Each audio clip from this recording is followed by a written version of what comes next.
कितनी आसानी से अमेरिका का पैसा और अमेरिका की धमकी गद्दारों को इकट्ठे मिला लेती है। इसी वास्ते ये इस कौम की बदकिस्मती है कि अमेरिका ने जब से पाकिस्तान बना है हमारे लीडर्स को खरीद के पहले कू के बाद आज तक उनको आदत हो गई है कि धमकी दो और पाकिस्तान के सियासतदान आपके नीचे झुक जाएंगे। आज भी वही मंजर हो रहा है इधर। तो ये एक अवेयरनेस है। दूसरी हैरानगी की बात है कि मौलाना साहब की पार्टी के जो शख्स थे आज बड़ी बात कर रहे हैं बेनज़ीर मोहतरमा बेनज़ीर की पीपीपी की। 9 सितारे तो ये थे जिन्होंने जुडिशल मर्डर करवाया, ये वो 9 सितारे थे। मतलब मुफ्ती महमूद इनको आज वो पार्टी देखें पैसे के ऊपर कैसे बदल गई है। तो ये मुझे बताएं, ये जो अपोजिशन इकट्ठी हुई है इनका क्या नजरिया है, क्या मौकफ है सिवाय अमेरिका की गुलामी और पैसे का खेल? कोई बता दे। पेट फाड़ के पैसे निकाल रहे थे एक दूसरे के, आज एक दूसरे को झप्पी पप्पी कर रहे हैं। ये हाल है इनका। खुदा का खौफ करें, कोई अपनी सोच अपनी आजादी रखे, शर्म की बात है। बहरहाल, और एक और बड़ी हैरानगी की बात है, स्पीकर साहब आपने इनको इनवाइट किया, हुकूमत ने इनको इनवाइट किया कि वो डॉक्यूमेंट आके देख लें, उस पर आप डिस्कशन कर लें। क्यों नहीं आते? क्योंकि इनको पता है उसमें क्या लिखा हुआ है और ये उस साजिश का हिस्सा है। तो जब तक ये नहीं आएंगे ये बहाना बनाएंगे कि फेक डॉक्यूमेंट है। अगर फेक डॉक्यूमेंट है तो नेशनल सिक्योरिटी कमेटी, जिसमें chief of army staff, chief of naval staff, chief of the air force, DJI, joint chief of staff सारे बैठे थे apart from the political leadership, क्या सबने इस फेक डॉक्यूमेंट को जेन्युइन मान लिया? आप सब पे ये तोहमत लगा रहे हैं। नेशनल सिक्योरिटी कमेटी में जितनी लीडरशिप थी स्टेट की, उसको आप कह रहे हैं वो झूठ बोल रही है, उन्होंने फेक डॉक्यूमेंट को सच्चा कह दिया। ओ भाई, जुर्रत करें, आके देख लो वो डॉक्यूमेंट इन कैमरा। लेकिन मुझे पता है आप क्यों नहीं आते, क्योंकि आप उस साजिश का हिस्सा है जिसमें क्लियरली लिखा हुआ है कि इमरान खान को हटाओ और नो कॉन्फिडेंस वोट को जिताओ तो all will be forgiven. What will be forgiven? कौन सा जुल्म पाकिस्तान ने किया है? आजाद ख्याल दिखाए, we will forgive you. Who the hell is America to forgive us? And for what crime? क्या किया है पाकिस्तान ने? प्राइम मिनिस्टर ने एक आजाद फॉरेन पॉलिसी दी तो अमेरिका हमें माफ नहीं करेगा, ये धमकी मिल रही है। खुदा के वास्ते कुछ शर्म करें। एक पाकिस्तानी हो के बजाय इसके कहना बेगर्स कैन बी चूजर्स। ओ भाई, आपका दिमाग है बेगर का, कौम बेगर नहीं है, कौम आजाद है। आप भीख मांगने वाले होंगे। और स्पीकर साहब, मैं जरा बताऊं आपको, स्पीकर साहब, अमेरिका की ये रवायत रही है, जो कमजोर मुल्क होगा जिसके लीडर्स बिकेंगे वो रिजीम चेंज मांगेंगे, जैसे अब मांग रहे हैं इन लोगों से फिर इनको पावर में लाने का। मैं ज्यादा नहीं कहना चाहती, लेकिन ये अमेरिका का पुराना तरीका है। 1953 में ईरान में कू किया, मुसद्दक जो डेमोक्रेटिकली इलेक्टेड लीडर था उसको हटाया गया। ये बरतानिया और अमेरिका की साजिश थी और शाह ईरान को वापस आके तख्त पे बिठाया। सुएज कैनाल में डिबैकल हो गया, कोशिश की नासिर को हटाने की, वेस्टर्न कंट्रीज ने नहीं हटा। फिर इजराइल ने लेबनान पे हमला किया, फिर अमेरिका और यूरोप ने जो हशर किया है नेशनलिस्ट मुस्लिम ममालिक का, इराक ले लें, लिबिया ले लें, क्या कहते हैं सीरिया ले लें, हशर देखें क्या किया है। ये कोई नई चीज नहीं है। और ये तो और छोड़े, 100 साल 1898 से 1994 अमेरिका ने लैटिन अमेरिका में 41 टाइम्स रिजीम चेंज करवाया है, हुकूमतें हटाई हैं, जमहूरी लीडर्स को, स्पीकर साहब, जमहूरी लीडर्स को या कत्ल कराया है या हटवाया है और डिक्टेटरशिप लाया है। ये अमेरिका का पुराना तरीकाकार है रिजीम चेंज का। अभी पिछले दिनों में बाइडेन ने तुर्की को धमकी दी। बाइडेन ने जाके एक तीसरी मुल्क में, पोलैंड में कहा कि पुतिन को हटाओ, रूस में रिजीम चेंज लाओ। ये अमेरिका का तरीका है। तो जो धमकी हमें भी दी गई है ये इसी मैसेज का है, ये कोई नई चीज नहीं है। और फिर अमेरिका कहते हैं हमने ऐसी कोई धमकी नहीं दी। मेरी बात सुने, एक मुल्क जो यूनाइटेड नेशन में जाके झूठ बोलता है पूरी दुनिया से Iraq weapons of mass destruction पे कि इराक के पास वो हथियार हैं जो निकले नहीं, और फिर बाद में तस्लीम किया गया कि अमेरिका ने झूठ बोला है। ऐसे मुल्क का कहना कि हमने नहीं कुछ किया, कौन मानने के लिए तैयार है? पाकिस्तानी कौम नहीं मान सकती। रिजीम चेंज अमेरिका की फॉरेन पॉलिसी का हिस्सा है और हमारे रूलर्स उनके साथ मुलव्वस होते रहे हैं। अब मैं उसी पे आती हूँ।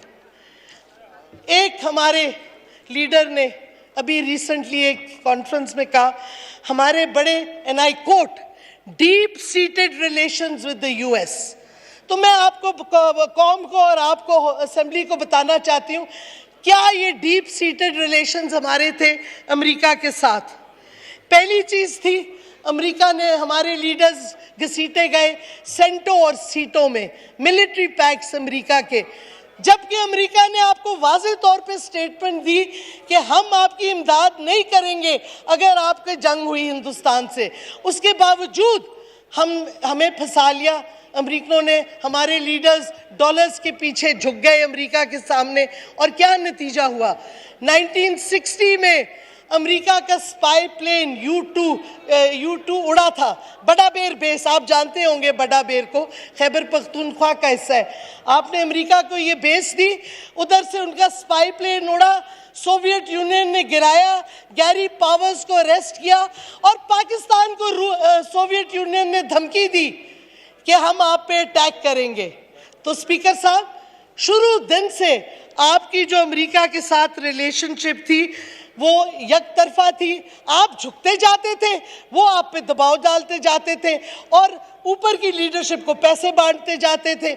ये आपकी deep seated relations with the US है। फिर आप देखें क्या किया। और अगर मैं आपको सबको सजेस्ट करती हूँ, आप जुल्फ़िकार अली भुट्टो की किताब पढ़ें, द मिथ ऑफ इंडिपेंडेंस। उसने कहा, पूरी हिस्ट्री दी हुई है पाकिस्तान की गुलामी अमेरिका के सामने, आप वो ज़रूर पढ़ें। उसमें अब आप देखें 1965 का पाकिस्तान इंडिया की वॉर, हम अमेरिका के हिमायती सेंटो सीटों में, हमें अमेरिका ने हथियार बेचे।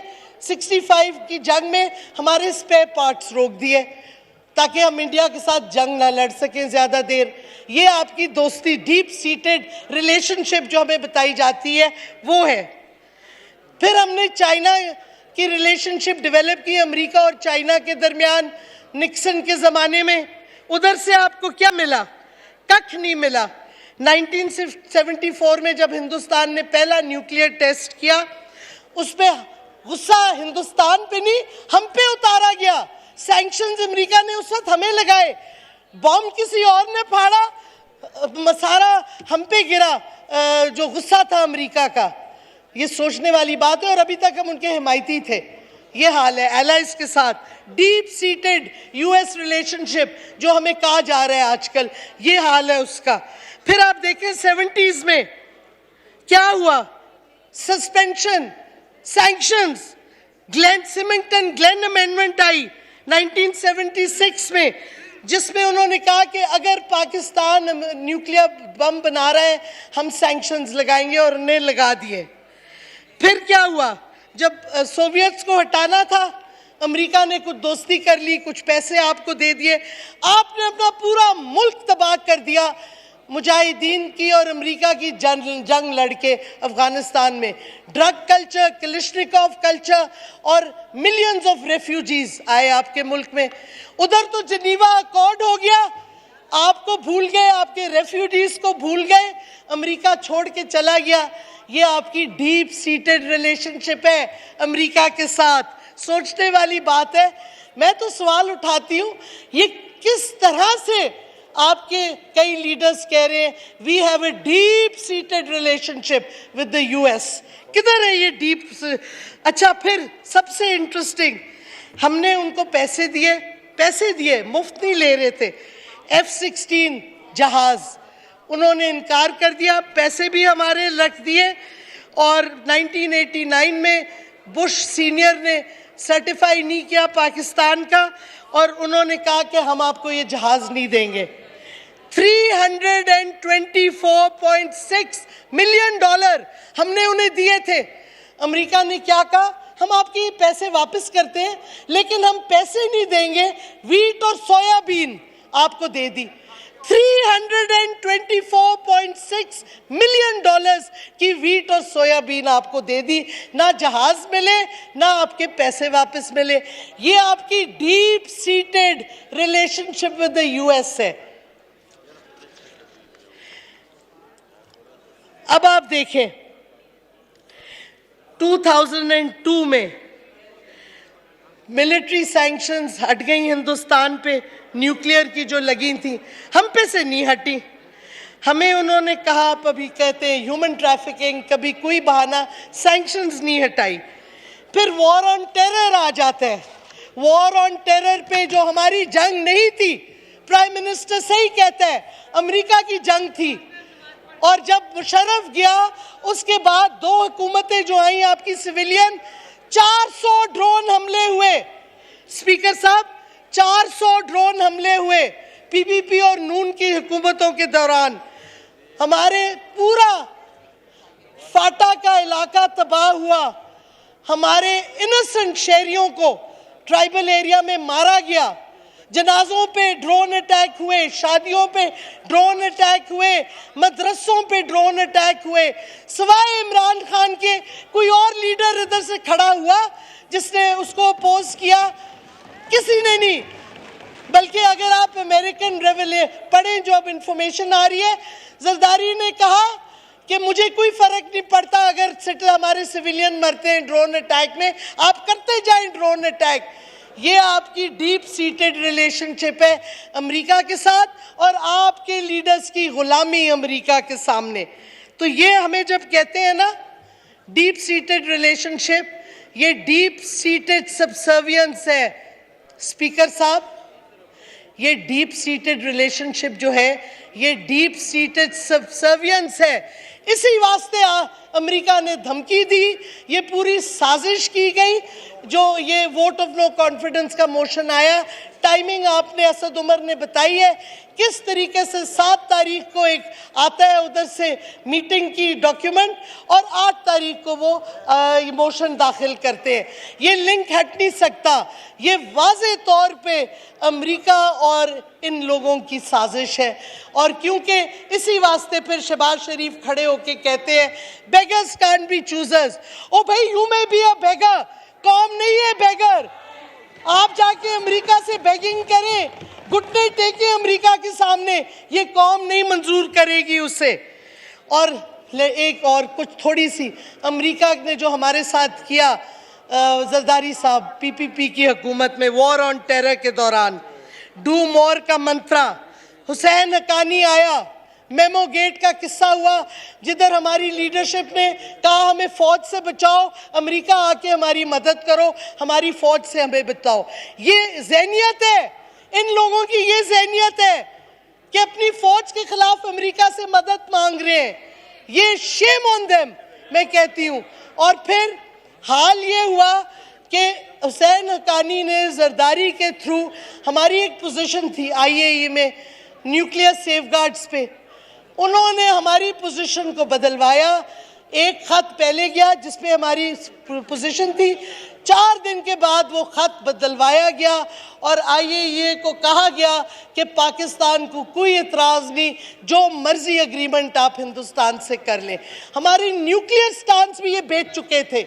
ये तो हाल है PPP की हुकूमत का उस वक्त का। आगे देखें, सवाल अब कुछ उठते हैं। कश्मीर को तो इन्होंने भूल दिया था, कश्मीर पे तो बात ही नहीं की।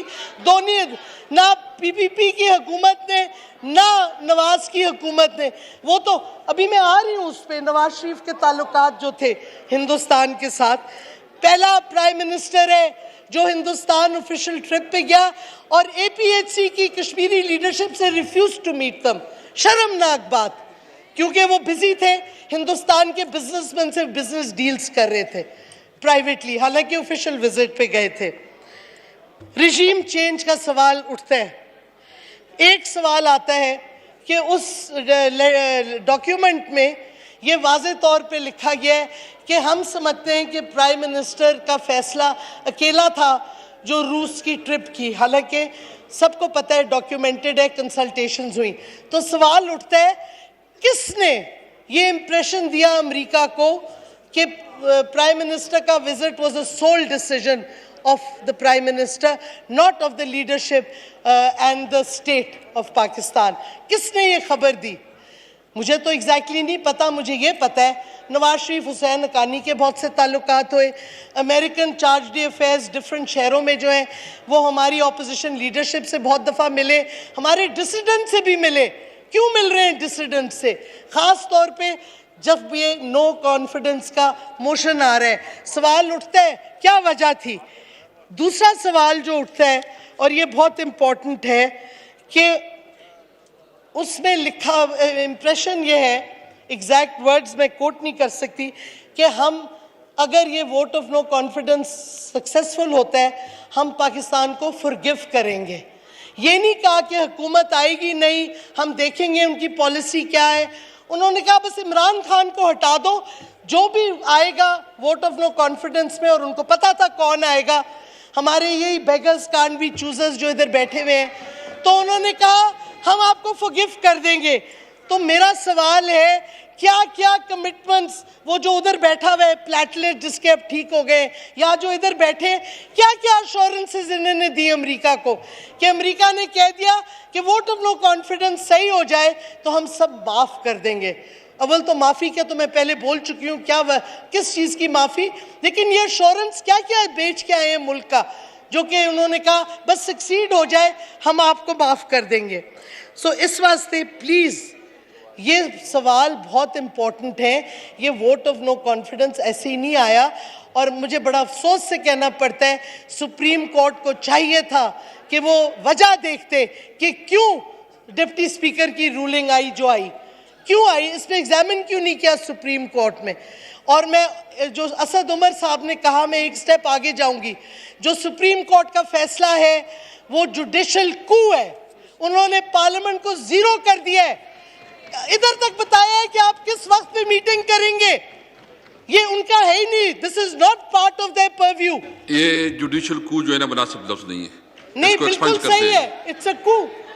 उन्होंने पार्लियामान की अथॉरिटी खत्म कर दी, पार्लियामान की सुप्रीमेसी खत्म कर दी। और आपको पता है पार्लियामान में हमारा हक है, हम जो बोलते हैं हमारा हक है, और हम बोल सकते हैं, हर चीज पे बात कर सकते हैं स्पीकर साहब। तो अब मैं आती हूं उस पॉइंट पे, इलेक्शन कमीशन, वाह जी वाह, इलेक्शन कमीशन को क्यों बुलाया गया सुप्रीम कोर्ट ने? केस में तो उनका कोई नाम नहीं था, होल्डिंग ऑफ इलेक्शंस का इशू तो नहीं था, बुलाया गया। अब देखें ना, कनेक्ट द डॉट्स, साजिशें ऐसी नहीं होती, हर कनेक्शन ऑफ डॉट्स होती है। उधर इलेक्शन कमीशन कहता है हमें तो 7 महीने चाहिए। ओ भाई, आपकी कॉन्स्टिट्यूशन ड्यूटी है कि 3 महीने में इलेक्शन करो, आप कैसे 7 महीने ले सकते हो? अगर आप काम नहीं कर सकते इस्तीफा दे chief election commissioner. Chief election commissioner का काम है इलेक्शन कराए 3 महीने में। उसको किसने ये इजाजत दी? किस रूल के तहत उसने ये सुप्रीम कोर्ट पे स्टेटमेंट दी कि हमें 7 महीने चाहिए? ये साजिश का हिस्सा नहीं स्पीकर साहब लग रहा? मुझे तो लग रहा है ये वही साजिश है। हमने इलेक्शन नहीं कराने, ऑपोजिशन ने नहीं कराने, क्योंकि इन्होंने सारे जो हमने इलेक्टरल रिफॉर्म्स किए वो हटाना चाहते हैं। साफ और शफाफ इलेक्शन जो ईवीएम से होंगे वो नहीं कराना चाहते। कैसे वो करेंगे जेरी मैंडरिंग, और वोट थैलियां कैसे गायब होंगी, वोट्स कैसे गायब होंगे अगर ईवीएम इस्तेमाल हो गई। ओवरसीज पाकिस्तानीज का इनको पता है सपोर्ट किधर है, वो उनका वोट खत्म करना चाहते हैं।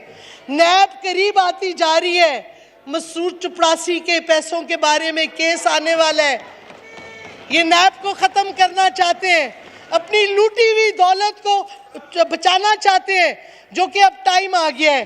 तो मैं कौम से 2 सवाल करती हूं, फिर खत्म करूंगी। पहला ये, मैं नहीं कह रही कौन गद्दार है, कौम फैसला करे।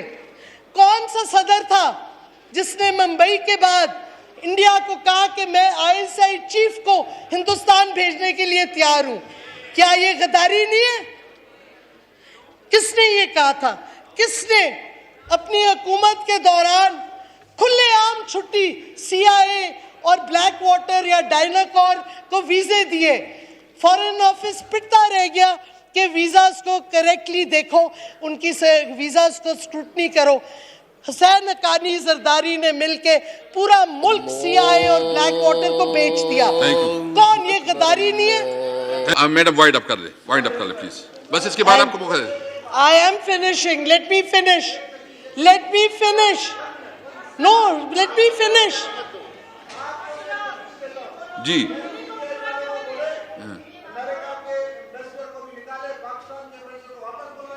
Don't be stupid.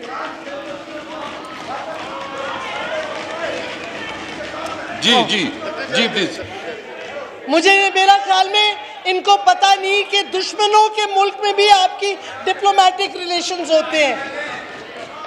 आपको ये नहीं पता दुश्मन मुल्क में भी आपके डिप्लोमेटिक रिलेशंस होते हैं। स्पीकर साहब, एक मिनट आप वाइंड अप इनको मुझे लगता है स्पीकर साहब वाइंड अप करें। No cross talk please, no cross talk please. Speaker साहब, पहले तो मैं बता दूं कि हम दुश्मन मुल्कों में भी डिप्लोमेटिक रिलेशंस होते हैं। कुछ एजुकेट कर लें डिप्लोमेसी पे तो इनको समझ आ जाएगी बात। अब मैं बात वही गद्दारी की कर रही थी। किसने इजाज़त दी पूरे अमेरिका के सीआईए को, ब्लैक वाटर, डायनाकोर, सबको इस मुल्क में आने की? किसने दी? किसकी हुकूमत में हुआ? हुसैन हक्कानी किसको रिप्रेजेंट कर रहा था? कौन गद्दार है? कौन डिसाइड करे? और फिर मुझे आने दे, नवाज शरीफ ने कहा था, नवाज शरीफ ने कहा था क्या किया? अव्वल एक तो जो एपीएचसी को नहीं मिला, हिंदुस्तान गया। कारगिल जब हुआ, क्या हुआ? जब क्लिंटन से मिला नवाज शरीफ, क्लिंटन ने ब्रूस राइडल को बिठाया नोट टेकिंग के लिए, नवाज शरीफ ने नोट टेकर नहीं बिठाया ताकि कोई रिकॉर्ड ना हो। विड्रॉल की एग्रीमेंट हुई फोर्सेस की, आप किसी फौजी से पूछ लें, सबसे ज्यादा पाकिस्तानी फौज के जो जवान मार्टर हुए हैं वो विड्रॉल में हुए हैं कारगिल से। Thank you. This is a fact. और ये किसके हाथों? ये खून है, ये खून नवाज शरीफ के हाथ में है। थैंक यू जी। खालिद मक्सी साहब, सर। खालिद मक्सी साहब सर जी, वाइंड अप कर ले मैडम, वाइंड अप कर ले मैडम शीर मिजारी, वाइंड अप कर ले, बहुत हो गया जी प्लीज। स्पीकर साहब, आप तशरीफ रखिए please. National security adviser Hindustan का अजीत डोवल, उसको वीजा बगैर आप पाकिस्तान बुलाते हैं, अपनी शादियों में, पार्टीज में एंटरटेन करते हैं, और उस वक्त आपकी जंग चल रही है, कश्मीर में जुल्म और तशद्दुद हो रहा है, और आप अजीत डोवल को एंटरटेन करें, मरी तक ले जा रहे हैं, अपने घर पे बुला रहे हैं। वो अपने ऑफिशियल्स के साथ आया, आपने एक ऑफिशियल नहीं बिठाया अपने साथ मीटिंग में भी। यानी कि ये कोई प्राइवेट गिव एंड टेक हो रही थी between the then prime minister and the Indian NSA. सोचने वाली बात है। फिर मेरा सवाल आता है, कौन डिसाइड करे कौन गद्दार है, कौन अमेरिका को बिका हुआ है, हिंदुस्तान को बिका हुआ है? ये हरकतें हुई हैं हमारे लोगों के साथ। और इतनी शर्मिंदगी की बात है, जब वॉर ऑन टेरर हो रही थी, जो कि हमारी जंग नहीं थी, उसमें हमारे फौज को जो मिलिट्री इक्विपमेंट मिला, हम बेइज्जत हुए हैं उसमें भी। हर 6 महीने बाद अमेरिकन ऑडिटर्स भेजते थे कि जी चेक करो किसी पाकिस्तानी ने नाइट विजन गॉगल से चोरी नहीं कर ली। एक एक गॉगल की गिनती होती थी। ये आपकी अमेरिका की दोस्ती है?